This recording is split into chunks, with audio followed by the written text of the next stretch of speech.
आधुनिक काल से पूर्व हिंदी गद्य में जो रचनाएं हुई वह राजस्थानी, मैथिली और ब्रज भाषा में हुई, जिनकी संख्या कम है, लेकिन कुछ आधुनिक काल से पूर्व हिंदी की कुछ प्रमुख गद्य रचनाएं इस प्रकार हैं। अगर हम राजस्थानी गद्य में देखें तो पृथ्वीचंद द्वारा रचित वाग्विलास, शिवदास चारण द्वारा रचित अचलदास खींचीरी वचनिका, खिरिया जगा द्वारा रचित वचनिका रठौरी रतनजीरी, नयन सिंह द्वारा रचित मुहड़ौत नैड़सी री ख्यात, ये कुछ राजस्थानी गद्य की रचनाएं हैं आधुनिक काल से पूर्व। मैथिली गद्य की रचनाओं की बात करें तो ज्योतिरीश्वर ठाकुर कृत वर्ण रत्नाकर, इसके अलावा विद्यापति के कीर्तिलता और कीर्ति पताका में भी मैथिली गद्य के कुछ नमूने मिलते हैं।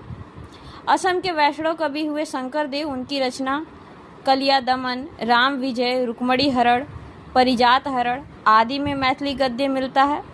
माधव देव की अर्जुन भंजन, रास झूमर इत्यादि में मैथिली गद्य का प्रयोग मिलता है। अगर हम ब्रज भाषा गद्य की बात करें तो ब्रज भाषा गद्य की कुछ रचनाएं कुछ प्रसिद्ध रचनाएं हैं। गोरखनाथ कृत गोरखनाथ सार, यह भी ब्रज भाषा में है। भक्ति काल में जब हम देखते हैं तो विठल नाथ द्वारा रचित श्रृंगार रस मंडल गद्य ग्रंथ है। उसके अलावा गोकुलनाथ जी द्वारा रचित 84 वैष्णवन की वार्ता और 252 वैष्णवन की वार्ता गद्य ग्रंथ है, जो कि ब्रज भाषा में रचित है।